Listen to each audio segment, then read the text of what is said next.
നമസ്കാരം. പ്രധാന വാർത്തകൾ ആദ്യം.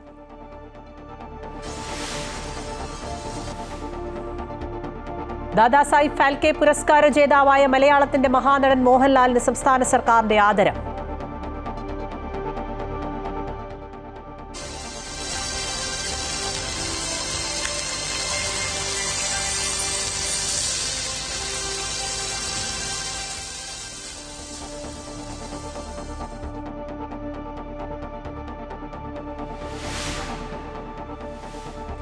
ശബരിമല സ്വർണ്ണപ്പാളി വിവാദത്തിൽ ഉണ്ണികൃഷ്ണൻ പോറ്റിയുടെ മൊഴിയെടുക്കുന്നു. നടപടി ദേവസ്വം വിജിലൻസ് ഓഫീസിൽ. ശബരിമല ദ്വാരപാലക ശില്പത്തിൽ പൊതിഞ്ഞത് സ്വർണം തന്നെയെന്ന് ദേവസ്വം രേഖകൾ. വിവാദത്തിൽ CBI അന്വേഷണം വേണമെന്ന് BJP.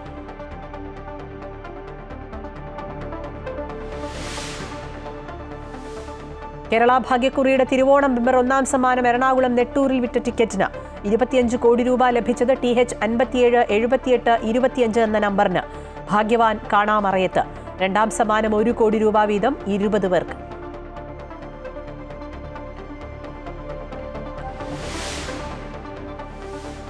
കാസർഗോഡ് കുമ്പള സ്കൂളിൽ കലോത്സവ ഇനത്തിൽ പലസ്തീൻ ഐക്യദാർഢ്യം പ്രഖ്യാപിച്ചതിന്റെ പേരിൽ നടപടി. മൈമിംഗ് ഷോ അവതരിപ്പിക്കുന്നതിനിടെ കർട്ടൻ താഴ്ത്തിയത് വിവാദത്തിൽ. സ്കൂളിലേക്ക് MSF മാർച്ച്. കർട്ടൻ താഴ്ത്തിയ അധ്യാപകനെതിരെ നടപടി വേണമെന്ന ആവശ്യം. റിപ്പോർട്ട് തേടിയെന്ന് വിദ്യാഭ്യാസ മന്ത്രി V ശിവൻകുട്ടി.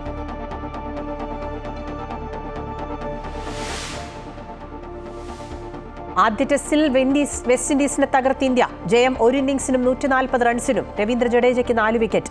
ഓസ്ട്രേലിയക്കെതിരായ ഏകദിനത്തിലും ശുഭ്മാൻ ഗിൽ ക്യാപ്റ്റനായി തുടരും. Shreyas Iyer vice captain. സഞ്ജു ടീമിലില്ല. കോഹ്ലിയെയും രോഹിത്തിനെയും ഉൾപ്പെടുത്തി.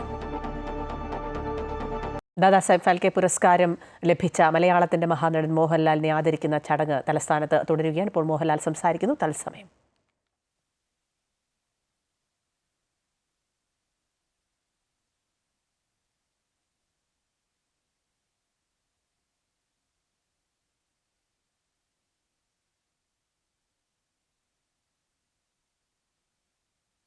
എൻ്റെ ശിരസ് ഈ ഭൂമിയോളം കുനിഞ്ഞു.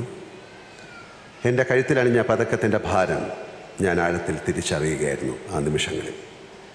ഞാനടക്കമുള്ള എല്ലാ ഇന്ത്യൻ അഭിനേതാക്കളും 120 വർഷങ്ങൾക്ക് മുമ്പ് സിനിമയ്ക്ക് വേണ്ടി ജീവിതം സമർപ്പിച്ച ഈ മനുഷ്യനോട് കടപ്പെട്ടിരിക്കുന്നു.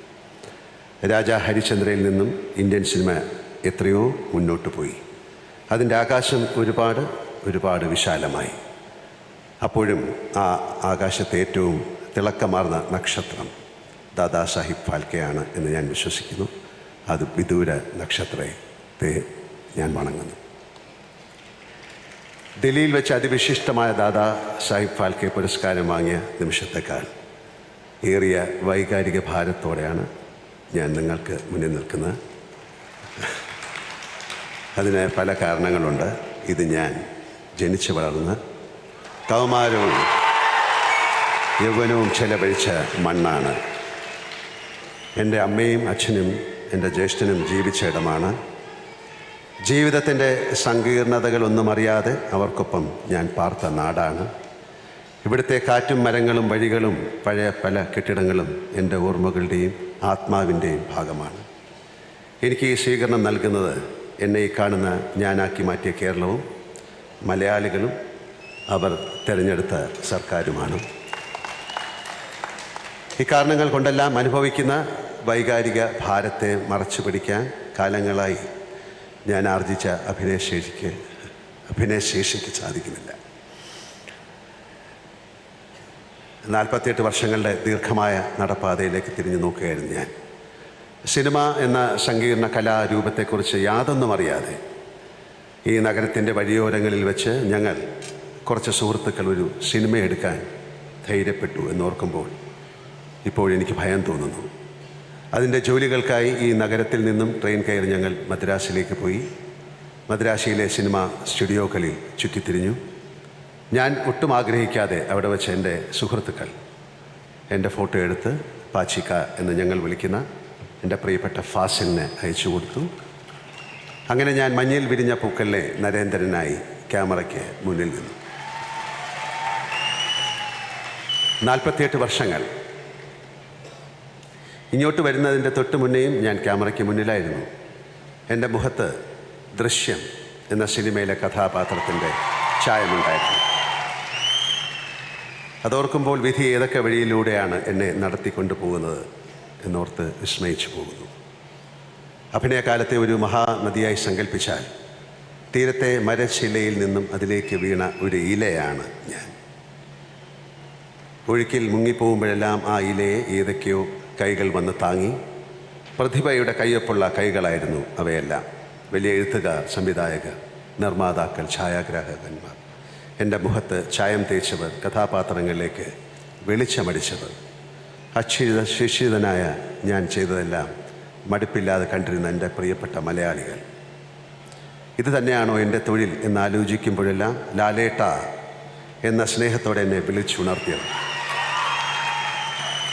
ഇപ്പോഴും ഞാൻ ആ മഹാനദിയുടെ പ്രവാഹത്തിലാണ്. മുങ്ങിപ്പോകുമ്പോഴെല്ലാം ആരൊക്കെയോ എന്നെ പിടിച്ചുയർത്തുന്നു. ഇനിയും ഒഴുകൂ എന്ന് പറയുന്നു. നന്ദി ആരോട് ഞാൻ ചൊല്ലേണ്ടു. എൻ്റെ ഈ അഭിനയ സഞ്ചാരത്തിനൊപ്പം നമ്മുടെ സമൂഹത്തിൻ്റെ യാത്രയും അതിൻ്റെ അമ്പരപ്പിക്കുന്ന മാറ്റങ്ങളും നിറഭേദങ്ങളും ഞാൻ കാണുന്നു. നമ്മളെത്ര മാറി നമ്മുടെ വേഷം, ഭാഷ, ബന്ധങ്ങൾ, രുചി, സ്വപ്നങ്ങൾ, ആസ്വാദനശീലങ്ങൾ, സാമ്പത്തിക അവസ്ഥ, സാംസ്കാരിക സമീപനങ്ങൾ, പ്രണയസങ്കല്പങ്ങൾ, രാഷ്ട്രീയം, ജീവിതശൈലികൾ എല്ലാം എത്രയോ മാറി. നിലക്കടല കുറിച്ച് കൊട്ടകയുടെ ഉഷ്ണത്തിൽ വെന്തിരുന്ന് സിനിമകൾ കണ്ട നാം ഇപ്പോൾ മൾട്ടിപ്ലക്സിൻ്റെ തണുപ്പിൽ മലർന്ന് കിടന്നുകൊണ്ടുവരെ സിനിമ കാണുന്നു. സ്കൂൾ ബെഞ്ചിൽ തൊട്ടടുത്തിരിക്കുന്നവർ മാത്രമല്ല ഇന്ന് നമ്മുടെ കുട്ടികളുടെ സുഹൃത്തുക്കൾ. ആഗോള സൗഹൃദമാണ് അവർ ആഘോഷിക്കുന്നത്. എല്ലാ കലാരൂപങ്ങളും കാലത്തിനനുസരിച്ച് പുതിയതായി. സിനിമയുടെ ആഖ്യാനം അപ്പടി മാറി, സാങ്കേതികത മാറി. ഈ മാറ്റത്തിനെല്ലാം നടുവിലൂടെയാണ് ഞാൻ എൻ്റെ യാത്ര നടത്തിയത് എന്നോർക്കുമ്പോൾ ഏതോ ഒരു അജ്ഞാത ശക്തിയുടെ അനുഗ്രഹവും കരുതലും എനിക്ക് അനുഭവപ്പെടുന്നു. അതിനെ എന്ത് പേരിട്ട് വിളിക്കണമെന്ന് പോലും എനിക്കറിയില്ല. ആ ശക്തിയില്ലെങ്കിൽ ഇത്രയും കാലം ഇങ്ങനെ തുടരാൻ എനിക്ക് സാധിക്കില്ലായിരുന്നു എന്ന് ഞാൻ വിനീതമായി തിരിച്ചറിയുന്നു. ദീർഘകാലം അഭിനേതാക്കളായി ജീവിച്ചവരെല്ലാം പ്രാർത്ഥിക്കുന്ന ഒരു കാര്യമുണ്ട് എന്ന് ഞാൻ വിശ്വസിക്കുന്നു. കണ്ട് മനുഷ്യർക്ക് മടുക്കുന്ന കാലം വരെ എന്നെ ഇരുത്തരുത് എന്നാണ്. പ്രേക്ഷകർ ആ മടുപ്പിൽ നിന്നും അഭിനേതാക്കളെ രക്ഷിക്കുന്ന കവചം കഥാപാത്രങ്ങളാണ്. ആ കഥാപാത്രങ്ങളെ സൃഷ്ടിക്കുന്നത് എഴുത്തുകാരാണ്. അതിനെ സംവിധാനം ചെയ്ത് ഒരുക്കുന്ന സംവിധായകരാണ്. പകർത്തുന്ന ഛായാഗ്രാഹകനാണ്. അഭിനേതാവ് ഒരു പിടി കളിമണ്ണ് മാത്രമാണ്. പ്രതിഭകളുടെ കൈ സ്പർശിക്കുമ്പോൾ അതിന് വ്യത്യസ്ത രൂപങ്ങൾ ലഭിക്കുന്നു. ആ രൂപം ജനങ്ങൾക്ക് ഇഷ്ടപ്പെടണമേ എന്ന് പ്രാർത്ഥിച്ചുകൊണ്ട് അഭിനേതാവ് തൻ്റെ കർമ്മം നിർവഹിക്കുന്നു. ഏത് കലാകാരനും എന്ന പോലെ ജീവിതത്തിലും കരിയറിലും ഉയർച്ചകളും താഴ്ചകളും എനിക്കുണ്ടായിട്ടുണ്ട്. വാനോളം പ്രശംസയും പാതാളത്തോളം താഴ്ത്തുന്ന പഴിയും വിമർശനങ്ങളും ശകാരങ്ങളും ഞാനും അനുഭവിച്ചിട്ടുണ്ട്. രണ്ടിനെയും ഞാൻ സമഭാവത്തോടെ തന്നെയാണ് കാണുന്നത്. മോഹൻലാൽ അനായാസമായി അഭിനയിക്കുന്നുവെന്ന് പലരും പറയാറുണ്ട്. എനിക്ക് അഭിനയം അനായാസമായ ഒരു കാര്യമല്ല എന്നതാണ് സത്യം. ഒരു കഥാപാത്രത്തിൽ നിന്ന് മറ്റൊന്നിലേക്ക് മാറുമ്പോൾ ദൈവമേ എന്ന് മനസ്സിൽ വിളിച്ചുകൊണ്ട് മാത്രമേ ഞാനിപ്പോഴും ക്യാമറയ്ക്ക് മുന്നിലേക്ക് ചെല്ലാറുള്ളൂ. എനിക്കിത് ചെയ്യാൻ സാധിക്കണമേ എന്ന പ്രാർത്ഥന എപ്പോഴും മനസ്സിലുണ്ടാകാറുണ്ട്. കാണുന്നവർക്ക് ഞാൻ അനായാസമായി അഭിനയിക്കുന്നു എന്ന് തോന്നുന്നുവെങ്കിൽ അത് എനിക്ക് പോലും അറിയാതെ ഇതുവരെ തിരിച്ചറിയാൻ കഴിയാത്ത ഏതോ ശക്തിയുടെ അനുഗ്രഹം കൊണ്ടാണ് സാധിക്കുന്നത്. ഈ പുരസ്കാരം ലഭിച്ചതിന് ശേഷം ഞാൻ കൊച്ചിയിലെത്തിയപ്പോൾ ജോലി തന്നെയാണ് എൻ്റെ ഈശ്വരൻ എന്ന് ഞാൻ പറഞ്ഞിരുന്നു. ഏത് കാര്യവും ഉപാസനാനിഷ്ഠമായ മനസ്സോടെ കാലങ്ങളോളം ചെയ്യുമ്പോൾ നിങ്ങൾ ആ കാര്യം തന്നെയായിത്തീരും. അതൊരു വല്ലാത്ത അവസ്ഥയാണ്. അതിലല്പം എക്സ്റ്റസി ഉണ്ട്. ഞാൻ എന്ന ഈഗോ അവിടെ ഇല്ലാതായിത്തീരുന്നു. ചെയ്യുന്ന ആ കർമ്മമായി ഞാൻ മാറുന്നു. അതിനുശേഷം ഞാനാണിത് ചെയ്തത് എന്ന അഹങ്കാരം ഉണ്ടാകുന്നില്ല. അതിൻ്റെ ഫലത്തിൽ അമിതമായി ആഹ്ലാദിക്കുകയോ ദുഃഖിക്കുകയോ ചെയ്യുന്നുമില്ല. നാം ഒരു നിമിത്തം മാത്രമായി തീരുന്ന ഉന്നതമായ ഒരവസ്ഥയാണത്. ജീവിതം ഒരു യജ്ഞമായി തീരുന്ന പരമമായ സ്ഥിതി. എനിക്കത് അഭിനയമാണ്. അതുകൊണ്ട് അത് തന്നെയാണ് എൻ്റെ ദൈവം. ഏത് കലാകാരനും ലഭിക്കുന്ന പുരസ്കാരങ്ങൾ ഏറ്റുവാങ്ങുന്നത് അയാളുടെ കരങ്ങളാണെങ്കിലും അത് എത്തിച്ചേരുന്നത് അയാളെ സൃഷ്ടിക്കുന്നതിൽ വലിയ പങ്ക് വഹിച്ച സമൂഹത്തിലേക്കാണ്. കാഴ്ചക്കാർ ഉണ്ടായിരുന്നില്ലെങ്കിൽ ആ കലാകാരനോ കലാകാരിയോ ഉണ്ടാകില്ലായിരുന്നു. അക്കാര്യം എല്ലാ കാലത്തും ബോധ്യമുള്ളത് കൊണ്ടാണ് എനിക്ക് ലഭിച്ച എല്ലാ പുരസ്കാരങ്ങളും മലയാളിക്കും മലയാളത്തിനും കേരളത്തിനാകെയും ലഭിച്ചവയാണ് എന്ന് ഞാൻ പറയാറുള്ളത്. ഈ പുരസ്കാരവും അങ്ങനെ തന്നെ. മഹത്തായ നിരവധി പുരസ്കാരങ്ങൾ ഇടചേർന്നിരിക്കുന്ന നമ്മുടെ സംസ്കാരത്തിൻ്റെ വിശാലമായ ഷോക്കേസിൽ എനിക്ക് ലഭിച്ച ഈ പുരസ്കാരവും ഞാൻ സമർപ്പിക്കുന്നു. ഈ സ്വീകരണത്തെ കേരളത്തിൻ്റെ സ്വീകരണമായി ഞാൻ കണക്കാക്കുന്നു. തിരുവനന്തപുരത്തിൻ്റെ സ്വീകരണമായി ഹൃദയത്തിലേക്ക് ചേർത്ത് വയ്ക്കുന്നു. വിട പറഞ്ഞു പോയ എൻ്റെ അച്ഛനെയും ജ്യേഷ്ഠനെയും ഞാൻ ഈ നിമിഷം മനസ്സാ സ്മരിക്കുന്നു. ഇപ്പോഴും എനിക്കൊപ്പമുള്ള ഈ നഗരത്തെ അത്യധികം സ്നേഹിക്കുന്ന അമ്മയെ, എന്നും എൻ്റെ താങ്ങും തണലായിരിക്കുന്ന എൻ്റെ കുടുംബത്തെ ഞാൻ ഓർക്കുന്നു. എന്നും എൻ്റെ സൗഹൃദത്തിന് വലിയ വില കൊടുത്ത് എന്നോടൊപ്പം സഞ്ചരിക്കുന്ന എൻ്റെ സുഹൃത്തുക്കളെ ഞാൻ ഓർക്കുന്നു. എൻ്റെ പൂർവ്വ സൂരികളെ വണങ്ങുന്നു. എൻ്റെ നാടിൻ്റെ മണ്ണിൽ വെച്ച് ഇത്രയും ഗംഭീരമായി സ്വീകരണമൊരുക്കിയ ബഹുമാനപ്പെട്ട മുഖ്യമന്ത്രി ശ്രീ പിണറായി വിജയൻ സാറിനോടും, സാംസ്കാരിക വകുപ്പ് മന്ത്രി സജി ചെറിയാനോടും, വിദ്യാഭ്യാസ മന്ത്രി ശിവൻകുട്ടി സാറിനോടും, എന്നെക്കുറിച്ച് ആദ്യമായി ഒരുപക്ഷെ ഞങ്ങൾ ഒരുപാട് സദസ്സിലും എന്നെപ്പറ്റി സംസാരിച്ച അടൂർ ഗോപാലകൃഷ്ണൻ സാറിനോടും മറ്റ് ഇരിക്കുന്ന എല്ലാവരോടുമുള്ള എൻ്റെ ഹൃദയത്തിൽ നിറഞ്ഞു വരുന്ന നന്ദി ഞാൻ അറിയിക്കുന്നു. ഈ അദ്ദേഹത്തിൻ്റെ നേതൃത്വത്തിലുള്ള സർക്കാരിനോടുള്ള നന്ദി ഞാൻ അറിയിക്കുന്നു. ഈ വേദിയിൽ സന്നിഹിതരായിരിക്കുന്ന ബഹുമാനപ്പെട്ട മന്ത്രിമാർ എന്നിവർക്കും, എന്നാൽ ഇവിടെ എത്തിച്ചേരാൻ സാധിക്കാത്ത മന്ത്രിസഭയിലെ മറ്റംഗങ്ങൾക്കും, നിയമസഭാ സാമാജികർക്കും, അതുപോലെ എന്നോടുള്ള സ്നേഹം കൊണ്ട് ഇവിടെ എത്തിയ നിങ്ങൾ എല്ലാവരോടും ഞാൻ നന്ദി പറയുന്നു. എല്ലാറ്റിലുമുപരി മലയാള ഭാഷയെയും സംസ്കാരത്തെയും ഞാൻ നമസ്കരിക്കുന്നു. നന്ദി, നന്ദി, നന്ദി. ജയ് ഹിന്ദ്. നന്ദി സർ. നന്ദി പ്രകാശിപ്പിക്കുന്നതിനായി കേരള സംസ്ഥാന ചലച്ചിത്ര വികസന കോർപ്പറേഷൻ ചെയർപേഴ്സണും പ്രമുഖ സംവിധായകനുമായ ശ്രീ കെ മധുവിനെ ആദരപൂർവ്വം ക്ഷണിക്കുന്നു.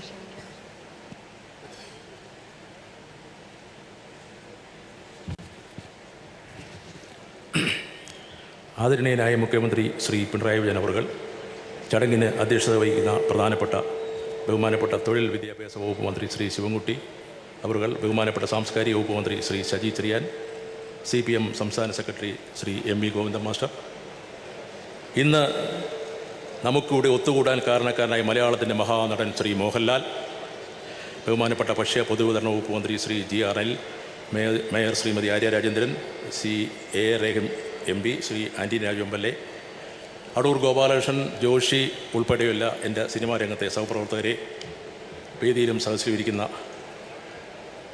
പൊതുജനങ്ങളെ, സുഹൃത്തുക്കളെ,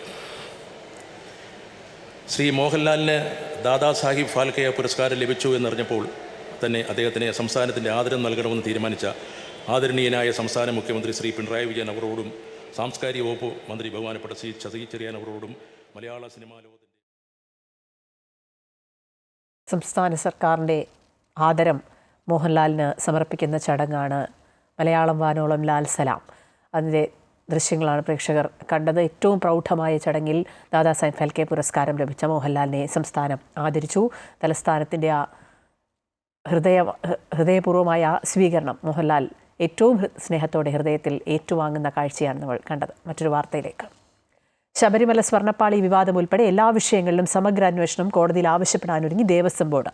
1998 മുതൽ 2025 വരെയുള്ള കാര്യങ്ങൾ അന്വേഷണ വിധേയമാക്കണമെന്ന് ഹൈക്കോടതിയോട് ദേവസ്വം ബോർഡ് ആവശ്യപ്പെടുമെന്ന് പ്രസിഡന്റ് PS പ്രശാന്ത് പറഞ്ഞു. അതേസമയം തനിക്ക് ലഭിച്ചത് ചെമ്പുപാളികൾ തന്നെയാണെന്ന് ഉണ്ണികൃഷ്ണൻ പോറ്റി ആവർത്തിച്ചു. എന്നാൽ 1999 മെയ്യിൽ ദ്വാരപാലക ശില്പങ്ങൾ അടക്കമാണ് വിജയ് മല്യ സ്വർണം പൂശിയതെന്ന് വിജിലൻസ് കോടതിയിൽ സമർപ്പിച്ച രേഖകൾ വ്യക്തമാക്കുന്നു. ശബരിമലയിലെ ദ്വാരപാലക ശില്പത്തിലെ സ്വർണ്ണപ്പാളി വിവാദത്തിലാണ് സ്വർണം പൂശാൻ നൽകിയത് ചെമ്പുപാളികളായിരുന്നുവെന്ന ഉണ്ണികൃഷ്ണൻ പോറ്റിയുടെ വാദങ്ങൾ പൊളിയുന്നത്. 1999 വിജയ് മല്യ ശബരിമല ക്ഷേത്രം സ്വർണം പൊതിഞ്ഞപ്പോൾ ദ്വാരപാലക ശില്പം സ്വർണം പൂശിയിരുന്നു. ഇത് ദേവസ്വം ബോർഡിന്റെ മഹസറിലും രജിസ്റ്ററിലും രേഖപ്പെടുത്തിയിട്ടുണ്ട്. അന്വേഷണം നടത്തിയ ദേവസ്വം ബോർഡ് വിജിലൻസ് ഹൈക്കോടതിയിൽ സമർപ്പിച്ച രേഖകളിലാണ് ഇക്കാര്യം വ്യക്തമാക്കുന്നത്. അടുത്ത ദിവസം ദേവസ്വം ബോർഡ് ഇക്കാര്യം കോടതിയെ അറിയിക്കും. എന്നാൽ തനിക്ക് ദേവസ്വം ബോർഡ് തന്നുവിട്ടത് ചെമ്പുപാളികൾ തന്നെയാണ് എന്നാണ് ഉണ്ണികൃഷ്ണൻ പോറ്റി ആവർത്തിക്കുന്നത്. ദേവസ്വം ബോർഡിന്റെ രജിസ്റ്ററിലും അങ്ങനെ തന്നെയാണെന്ന് അദ്ദേഹം പറയുന്നു. എനിക്ക് തന്ന ഡോക്യുമെന്റിനെ അടിസ്ഥാനപ്പെടുത്തിയാണ് നമ്മൾ കമ്പനിയെ ഏൽപ്പിച്ചിരിക്കുന്നത്. അത് ചെമ്പുപാളി എന്ന് പറഞ്ഞ് തരുമ്പോൾ ചെമ്പുപാളി എന്ന് പറഞ്ഞാണ് നമ്മൾ കമ്പനിയെ കൊടുത്തിരിക്കുന്നത്. അപ്പോൾ അതിൽ ഈ ആരുടെ ഭാഗത്തെങ്കിലും വീഴ്ച പറ്റിയിട്ടുണ്ടെങ്കിൽ അതിനെക്കുറിച്ച് തന്നെ അന്വേഷിക്കണം. ഇക്കാര്യത്തിൽ നിലവിൽ നടക്കുന്ന വിജിലൻസ് അന്വേഷണത്തോട് സഹകരിക്കുമെന്നും സ്വർണ്ണപ്പാളി പ്രദർശന വസ്തുവാക്കി താൻ പണപ്പിരിവ് നടത്തിയിട്ടില്ലെന്നും ഉണ്ണികൃഷ്ണൻ പോറ്റി പറഞ്ഞു. ഞാൻ അവിടെ ബാംഗ്ലൂർ ജോലി ചെയ്തിരുന്ന ക്ഷേത്രത്തിൽ ഒരു ദിവസം അത് വച്ചിരുന്നു. എന്നിട്ട് അത് അവിടുന്ന് ഇളമ്പള്ളി ക്ഷേത്രത്തിൽ കൊണ്ടുവന്ന് അവിടുന്ന് ഒരു മീറ്റിംഗ് പോലെ കഴിഞ്ഞ് എന്നിട്ട് അവിടുന്ന് ഒരു പ്രോഗ്രാമായിട്ട് തന്നെയാണ് കൊണ്ടുപോയത്. പിന്നെ ഇപ്പോൾ നമ്മൾ ഓരോ കാര്യത്തിന് നിങ്ങൾ ചോദിക്കുമ്പോൾ എന്നെ പേരിൽ ഓരോ ആക്ഷേപം ഉന്നയിക്കാമെന്നല്ല. അതേസമയം 1999 മുതൽ 2025 വരെയുള്ള കാലയളവിൽ ശബരിമല ക്ഷേത്രവുമായി ബന്ധപ്പെട്ട എല്ലാ കാര്യങ്ങളും അന്വേഷണ വിധേയമാക്കാൻ ദേവസ്വം ബോർഡ് ഹൈക്കോടതിയിൽ പറയുമെന്ന് Devaswom board president PS Prashanth അറിയിച്ചു. അറ്റകുറ്റപ്പണികൾക്ക് 40 വർഷത്തെ വാറന്റിയുള്ളത് ഉണ്ണികൃഷ്ണൻ പോറ്റിയുടെ പേരിലായതിനാലാണ് ഇയാൾക്ക് കത്തയച്ചതെന്നും അദ്ദേഹം പറഞ്ഞു. 1998 വിജയമല്യ സ്വർണം പൂശുന്നത്. ആ കാലഘട്ടം മുതൽ 2025 നിലവിൽ എന്റെ കാലഘട്ടം വരെയുള്ള കാര്യങ്ങൾ, അത് സ്വർണത്തിന്റെ കാര്യമാവട്ടെ, തൂക്കത്തിന്റെ കാര്യമാവട്ടെ, ഇത്തരം അവതാരങ്ങളുടെ കാര്യമാവട്ടെ, സമഗ്രമായ അന്വേഷണം വേണമെന്നാണ് ഞങ്ങൾ കോടതിയിൽ ആവശ്യപ്പെടാൻ പോകുന്നത്. അതേസമയം വിവാദത്തിൽ ദേവസ്വം വിജിലൻസ് കൂടുതൽ പേരിൽ നിന്നും മൊഴി രേഖപ്പെടുത്തുകയാണ്. അമൃത ന്യൂസ്, തിരുവനന്തപുരം. ശബരിമല സ്വർണ്ണപ്പാളി വിവാദത്തിൽ പ്രതികരണവുമായി കോൺഗ്രസും BJPയും. വിഷയത്തിൽ CBI അന്വേഷണത്തിന് തയ്യാറായില്ലെങ്കിൽ കോൺഗ്രസ് പ്രക്ഷോഭത്തിനിറങ്ങുമെന്ന് പ്രതിപക്ഷ നേതാവ് VD സതീശൻ പറഞ്ഞു. സർക്കാരിന് ഒളിച്ചുവെക്കാൻ ഒന്നുമില്ലെങ്കിൽ കേസന്വേഷണം CBI ഏൽപ്പിക്കണമെന്ന് മുൻ കേന്ദ്രമന്ത്രി V മുരളീധരനും ആവശ്യപ്പെട്ടു. ശബരിമല സ്വർണ്ണപ്പാളി വിവാദത്തിൽ CBI അന്വേഷണം വേണമെന്ന് പ്രതിപക്ഷ നേതാവ് VD സതീശൻ ആവശ്യപ്പെട്ടു. ദേവസ്വം മന്ത്രിയും ദേവസ്വം പ്രസിഡന്റും രാജിവെക്കണം. ഉണ്ണികൃഷ്ണൻ പോറ്റിക്ക് രാഷ്ട്രീയ സഹായം കിട്ടിയെന്നും VD സതീശൻ ആരോപിച്ചു. CBI അന്വേഷിക്കണം. കാരണം ഇത് സ്റ്റേറ്റിന് പുറത്തു കൊണ്ടുപോയിട്ടാണ് ഇത് ചെയ്തിരിക്കുന്നത്. ഇവിടുത്തെ പോലീസിന്റെ പരിധിയിലേക്ക് ഇവിടുത്തെ പോലീസുകാർക്കും വിശ്വാസമില്ല. അതുകൊണ്ട് ഇത് ഇന്റർ സ്റ്റേറ്റ് റാമിഫിക്കേഷൻ ഉള്ള കേസായതുകൊണ്ട് ഈ രണ്ട് ദേവസ്വം മന്ത്രിമാർക്കും, പഴയ ദേവസ്വം മന്ത്രിക്ക് ഇപ്പോഴത്തെ ദേവസ്വം മന്ത്രി, ഇപ്പോഴത്തെ ദേവസ്വം ബോർഡ് പ്രസിഡന്റും പഴയ ദേവസ്വം ബോർഡ് പ്രസിഡന്റും എതിരായിട്ട് അന്വേഷണം നടത്തണം എന്ന് ശക്തിയായി ആവശ്യപ്പെട്ടു. സ്വർണ്ണപ്പാളി വിഷയത്തിൽ CBI അന്വേഷണം വേണമെന്ന് മുൻ കേന്ദ്രമന്ത്രിയും BJP നേതാവുമായ V മുരളീധരൻ ആവശ്യപ്പെട്ടു. കേസ് അന്വേഷിക്കാൻ ദേവസ്വം വിജിലൻസിനും പരിമിതികളുണ്ടെന്നും മുരളീധരൻ പറഞ്ഞു. ഈ കാര്യങ്ങൾ അന്വേഷണം നടത്താൻ ബഹുമാന്യനായിരുന്ന ദേവസ്വം മന്ത്രി ശ്രീ വാസവൻ കർണാടകത്തിലും തമിഴ്നാട്ടിലൊക്കെ പോയിട്ട് കേരള പോലീസിന് അന്വേഷിക്കാൻ പറ്റില്ല. അതുകൊണ്ടാണ് ഭാരതീയ ജനതാ പാർട്ടി ഈ കാര്യം അന്വേഷിക്കാൻ CBIയെ ഏൽപ്പിക്കുമോ? സർക്കാരിനും ഒളിച്ചുവെക്കാൻ, മറച്ചുപിടിക്കാൻ യാതൊന്നുമില്ലെങ്കിൽ സർക്കാർ ചെയ്യേണ്ടത് ഈ കാര്യം CBIയെ ഏൽപ്പിക്കുക എന്നതാണ്. ശബരിമല കേന്ദ്രീകരിച്ച് വിശ്വാസത്തെ നശിപ്പിക്കാൻ ഗൂഢസംഘം പ്രവർത്തിക്കുന്നുവെന്ന് ഭക്തജനങ്ങൾക്ക് ആശങ്കയുണ്ടെന്നും കുമ്മനം രാജശേഖരൻ പറഞ്ഞു. സംസ്ഥാനത്തിന് പുറത്ത് ബന്ധമുള്ള ശക്തികൾ ഇതിന് പിന്നിൽ പ്രവർത്തിച്ചിട്ടുണ്ടെന്നും കുമ്മനം രാജശേഖരൻ പറഞ്ഞു. ശബരിമലയിൽ എത്തിക്കൊണ്ടിരിക്കുന്ന ഭക്തജനങ്ങളുടെ വികാരങ്ങളെയും വിശ്വാസത്തെയും ഒക്കെ ധ്വംസിക്കാനും മനഃപൂർവമായി ശബരിമല ക്ഷേത്രത്തിൻ്റെ ഖ്യാതി നശിപ്പിക്കാനും ഒക്കെ വേണ്ടിയിട്ടുള്ള ഗൂഢശക്തികളുടെ ശ്രമങ്ങൾ നടന്നു വരുന്നു എന്നുള്ള ആരോപണം, ആക്ഷേപം, ഭക്തജനങ്ങളുടെ ആവലാതികൾ എല്ലാം കുറേ നാളുകളോളമായി ഉയർന്നു വരികയാണ്. സർക്കാർ നടത്തുന്ന തട്ടിപ്പിന്റെയും വെട്ടിപ്പിന്റെയും ഒടുവിലത്തെ ഉദാഹരണമാണ് സ്വർണ്ണപ്പാളി വിവാദമെന്ന് ശോഭാ സുരേന്ദ്രൻ വ്യക്തമാക്കി. ഇത് വിശ്വാസികളോടുള്ള വെല്ലുവിളിയാണെന്നും കേന്ദ്ര ഏജൻസി അന്വേഷിക്കണമെന്നും ശോഭാ സുരേന്ദ്രൻ കൂട്ടിച്ചേർത്തു. ഭഗവാന് കാണിക്കയായി കിട്ടുന്ന സ്വത്തുവിഹിതം വരെ ഇത്തരത്തിൽ വിഴുങ്ങിക്കളയുന്നു എന്നുള്ളതാണ് പൊതുസമൂഹത്തിന്റെ മുന്നിൽ വിശ്വാസികൾക്ക് ബോധ്യപ്പെട്ടിട്ടുള്ളത്. സ്വർണവുമായി ബന്ധപ്പെട്ടുകൊണ്ട് നടന്ന മുഴുവൻ വിവാദങ്ങളെക്കുറിച്ചും കേന്ദ്ര ഏജൻസി അന്വേഷിക്കണം എന്നാണ് ഭാരതീയ ജനതാ പാർട്ടിക്ക് ഈ വിഷയത്തിൽ ആവശ്യപ്പെടാനുള്ളത്. ഇത്രയധികം കൊള്ള നടന്ന വിവരം ശബരിമലയിൽ നിന്ന് പുറത്തുവരുന്നത് കേരള ചരിത്രത്തിൽ ആദ്യമാണെന്ന് രമേശ് ചെന്നിത്തല പ്രതികരിച്ചു. News desk, Amrita news. Sabarimala സ്വർണ്ണപ്പാളി വിവാദത്തിൽ തൽക്കാലം പ്രതികരിക്കാനില്ലെന്ന് പൊതുമരാമത്ത് വകുപ്പ് മന്ത്രി PM മുഹമ്മദ് റിയാസ്. മിണ്ടേണ്ട സമയത്തൊക്കെ മിണ്ടുന്ന സർക്കാരാണിതെന്നും റിയാസ് പറഞ്ഞു. അതിനുദാഹരണമാണ് അടിയന്തര പ്രമേയമെന്നും റിയാസ് വ്യക്തമാക്കി. എല്ലാ രാഷ്ട്രീയ പാർട്ടിയിലുള്ള സുഹൃത്തുക്കളൊക്കെ ഈ പരിപാടിയിലുണ്ട്, പിന്നെ ഉദ്യോഗസ്ഥരുണ്ട്. അപ്പോൾ ഞാൻ അങ്ങനെ ഒരു ബൈറ്റ് ഇപ്പോൾ തരുന്നത്, സർക്കാർ മിണ്ടേണ്ട സമയത്തൊക്കെ മിണ്ടുന്ന സർക്കാരാണ്. അതിൻ്റെ ഏറ്റവും വലിയ ഉദാഹരണമാണ് ഇപ്പോൾ നമ്മൾ നോക്കിയാൽ അടിയന്തര പ്രമേയം ഏറ്റവും അധികം നിയമസഭയിൽ ചർച്ചക്കെടുത്തത് നന്നായി മിണ്ടുന്ന സർക്കാരായതുകൊണ്ട് ഒന്നിനെയും ഭയമില്ല, എല്ലാത്തിനും മറുപടി നൽകും, എല്ലാ നിലയിലും മുന്നോട്ട് പോകുന്ന സർക്കാരാണ് ഈ സർക്കാർ. ഇത് ഇന്ത്യയിലെ ഏതൊരു സംസ്ഥാന സർക്കാരിനും സംസ്ഥാന നിയമസഭകൾക്ക് മാതൃകയാണ് ഈ സർക്കാരും ഈ സർക്കാരിൻ്റെ നിയമസഭയിലെ ഇടപെടൽ. അത് പ്രതിപക്ഷത്തിനും പൊതുവെ അറിയുന്ന കാര്യം. ശബരിമല സ്വർണ്ണപ്പാളി വിവാദത്തിൽ സ്പോൺസർ ഉണ്ണികൃഷ്ണൻ പോറ്റിയുടെ മൊഴിയെടുക്കുന്നു. ദേവസ്വം വിജിലൻസാണ് മൊഴിയെടുക്കുന്നത്. നിരവധി ചോദ്യങ്ങൾക്ക് ഉണ്ണികൃഷ്ണൻ പോറ്റി വിശദീകരണം നൽകണം. ആതിര രാധാകൃഷ്ണൻ വിവരങ്ങളുമായി ചേരുകയാണ്. ആതിര, ശബരിമലയിലെ സ്വർണ്ണപ്പാളി വിഷയത്തിൽ വലിയ വിവാദങ്ങൾ തുടരുകയാണ്. ഓരോ ദിവസവും പുതിയ പുതിയ കാര്യങ്ങൾ പുറത്തു വരുന്ന സാഹചര്യത്തിലാണ് ഉണ്ണികൃഷ്ണൻ പോറ്റിയുടെ മൊഴി ദേവസ്വം വിജിലൻസ് എടുക്കുന്നത്. മൊഴിയെടുപ്പ് ഏകദേശം കഴിയാറായോ? വിശദാംശങ്ങൾ. അഖില, ശബരിമല സ്വർണ്ണപ്പാളി വിവാദത്തിലാണ് ഇപ്പോൾ സ്പോൺസറായിട്ടുള്ള ഉണ്ണികൃഷ്ണൻ പോറ്റിയുടെ മൊഴിയെടുക്കുന്നത്. ഏകദേശം വൈകുന്നേരം 3:30 ആരംഭിച്ച മൊഴിയെടുപ്പാണ്. ഇതുവരെ മൊഴിയെടുപ്പ് പൂർത്തിയായിട്ടില്ല. ഏകദേശം 3.5 മണിക്കൂറോളമായി ഇപ്പോഴും മൊഴിയെടുപ്പ് തുടരുകയാണ്. ദേവസ്വം വിജിലൻസ് ആണ് മൊഴിയെടുക്കുന്നത്. നിരവധി ചോദ്യങ്ങൾക്കാണ് ഉണ്ണികൃഷ്ണൻ പോറ്റി മറുപടി നൽകേണ്ടത്. ഏതായാലും 2 തവണ, ഇത് 2ാമത്തെ തവണയാണ് ഉണ്ണികൃഷ്ണൻ പോറ്റി ദേവസ്വം വിജിലൻസിന് മുൻപിൽ ഹാജരാകുന്നത്. നേരത്തെ മൊഴിയെടുപ്പുമായി ബന്ധപ്പെട്ട് ഉണ്ണികൃഷ്ണൻ പോറ്റി വിജിലൻസ് വിളിപ്പിച്ചിരുന്നെങ്കിലും അന്ന് മൊഴിയെടുത്തിരുന്നില്ല.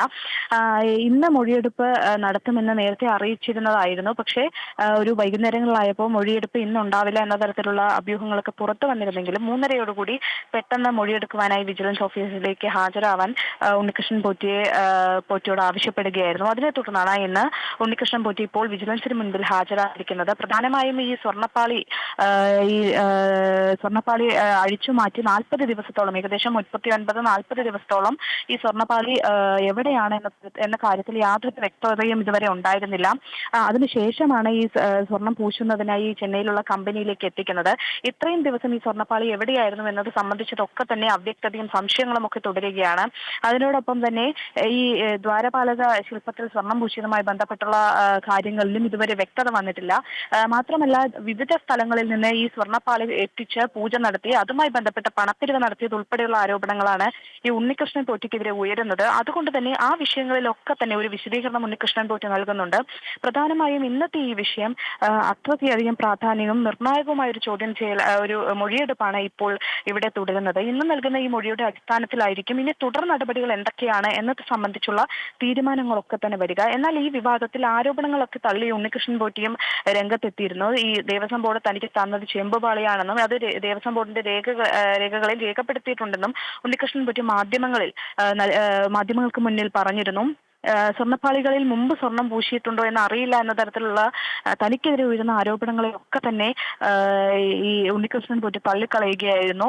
പലതും മാധ്യമങ്ങൾ കെട്ടിച്ചമച്ച വാർത്തകളാണ് എന്ന തരത്തിലൊക്കെ തന്നെ ഉണ്ണികൃഷ്ണൻ പോറ്റി തന്റെ വാദമുഖവുമായി നേരത്തെ രംഗത്തെത്തിയിരുന്നു. മാത്രമല്ല, ഈ പണം താൻ തട്ടിയെടുത്തു അല്ലെങ്കിൽ പണം പിരിച്ചു എന്ന തരത്തിലുള്ള ആരോപണങ്ങളൊക്കെ തെളിയിക്കട്ടെ എന്നാണ് ഉണ്ണികൃഷ്ണൻ പോറ്റി നേരത്തെ മാധ്യമങ്ങളോട് സംസാരിച്ചപ്പോൾ അറിയിച്ചിരുന്നത്. ഏതായാലും നിലവിൽ ഉണ്ണികൃഷ്ണൻ പോറ്റി ഈ വിജിലൻസ് വിശദമായുള്ള ഒരു ഒരു മൊഴിയെടുപ്പാണ് നിലവിൽ നടക്കുന്നത്. ഇതിനുശേഷമായിരിക്കും ഇനി തുടർ നടപടികൾ എന്തൊക്കെയാണെന്ന കാര്യത്തിലൊക്കെ തന്നെ ഒരു തീരുമാനമുണ്ടാകുക, ഈ സംശയങ്ങൾക്കൊക്കെ തന്നെ ഉത്തരമാകുക. ശരി, ആതിര രാധാകൃഷ്ണനാണ് തിരുവനന്തപുരത്ത് നിന്നും വിശദാംശങ്ങൾ നൽകിയത്. ശബരിമലയിലെ സ്വർണം മോഷ്ടിച്ചവരെ അറസ്റ്റ് ചെയ്യണമെന്നാവശ്യപ്പെട്ട് വിശ്വ ഹിന്ദു പരിഷത്തിന്റെ ആഭിമുഖ്യത്തിൽ ആറന്മുളയിലെ തിരുവാഭരണം കമ്മീഷണറുടെ ഓഫീസിലേക്ക് മാർച്ചും ധർണയും നടത്തി. ധർണ വിശ്വ ഹിന്ദു പരിഷത്ത് സംസ്ഥാന അധ്യക്ഷൻ VR രാജശേഖരൻ ഉദ്ഘാടനം ചെയ്തു.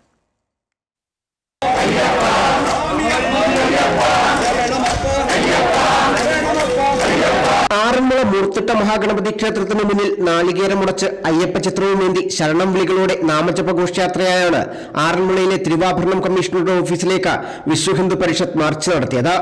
ഓഫീസിന് മുന്നിൽ പോലീസ് ബാരിക്കേഡ് കിട്ടിയെങ്കിലും പ്രവർത്തകർ പള്ളിയോട സേവാ സംഘം ഓഫീസായ പാഞ്ചജന്യത്തിന് മുന്നിൽ ഒത്തുകൂടി. വിശ്വ ഹിന്ദു പരിഷത്ത് സംസ്ഥാന വർക്കിംഗ് പ്രസിഡന്റ് VR രാജശേഖരൻ ധർണ ഉദ്ഘാടനം ചെയ്തു. ശബരിമലയിൽ ദ്വാരപാലക വിഗ്രഹത്തിലടക്കം സ്വർണം പൊതിയുകയാണ് ചെയ്തിരുന്നതെന്നും അതിന് കൃത്യമായ രേഖകളുള്ളതാണെന്നും ഉദ്ഘാടന പ്രസംഗത്തിൽ VR രാജശേഖരൻ പറഞ്ഞു. 1999 തിരുവിതാംകൂർ ദേവസ്വം ബോർഡിന്റെ ബോർഡ് സെക്രട്ടറി അവിടുത്തെ ഡിവിഷണൽ എഞ്ചിനീയർക്ക് കത്ത് കൊടുക്കുന്നു. സാങ്ഷൻ കമ്മ്യൂണിക്കേഷൻ അനുമതി പത്രം കൊടുക്കുന്ന രേഖാമൂലം ഇത് പൊതിഞ്ഞ് അവിടെ സ്ഥാപിക്കുന്നതിന് അനുവാദം കൊടുത്തുകൊണ്ടുള്ളത്. ശബരിമലയെ തകർക്കാനുള്ള ആഗോള ഗൂഢാലോചനയുടെ ഭാഗമായാണ് ഇപ്പോൾ നടക്കുന്ന സംഭവങ്ങളെന്ന് ചടങ്ങിൽ അധ്യക്ഷത വഹിച്ച VHP സംസ്ഥാന ജനറൽ സെക്രട്ടറി അനിൽ വിളയിൽ ആരോപിച്ചു. ക്ഷേത്ര ചൈതന്യത്തെ നശിപ്പിക്കാനും ക്ഷേത്രം മുതൽ കൊള്ളയടിക്കാനുമുള്ള ശ്രമങ്ങളാണ് നടക്കുന്നത്. Unnikrishnan Potti തട്ടിപ്പുകാരുടെ പോറ്റിയാണെങ്കിൽ A പത്മകുമാറും VN വാസവനും PS പ്രശാന്തും തട്ടിപ്പുകാരുടെ അമ്പൂറ്റിമാരാണെന്നും അദ്ദേഹം ആരോപിച്ചു. ഉണ്ണികൃഷ്ണൻ പോറ്റിയെ പറ്റി പറയുമ്പോൾ അയാള് ഈ കള്ളന്മാരുടെ വെറും ഒരു പോറ്റിയാണെങ്കിൽ ഈ ആറന്മുള സ്വദേശിയായ പത്മകുമാറും വാസവനും പ്രശാന്തും ഒക്കെ കള്ളന്മാരുടെ അമ്പൂറ്റിമാരാണ്. ചടങ്ങിൽ അയ്യപ്പ സേവാ സമാജം സംസ്ഥാന joint convener Jayan Cheruvally, mini Harikumar തുടങ്ങിയവർ പങ്കെടുത്തു. അമൃത ന്യൂസ്, പത്തനംതിട്ട. തിരുവോണം മെമ്പർ 25 കോടി TH 57 78 25 എന്ന ടിക്കറ്റിന്. ഭഗവതി ഏജൻസിയിൽ നിന്നും നെട്ടൂർ സ്വദേശി ലതീഷ് വാങ്ങി വൈറ്റിലയിൽ വിറ്റ ടിക്കറ്റിനാണ് ഒന്നാം സമ്മാനം. ധനമന്ത്രി KN ബാലഗോപാലാണ് തിരുവോണം ബമ്പർ നറുക്കെടുത്തത്. പൂജാ ബമ്പർ ടിക്കറ്റിന്റെ പ്രകാശനവും ചടങ്ങിൽ നടന്നു. കാത്തിരിപ്പിന് വിരാമമായി സംസ്ഥാന ഭാഗ്യക്കുറി വകുപ്പിന്റെ തിരുവോണം ബമ്പറിന്റെ ഒന്നാം സമ്മാനം 25 കോടി TH 577825 എന്ന നമ്പറിന്. 1 കോടി വീതം 20 പേർക്കാണ് രണ്ടാം സമ്മാനം.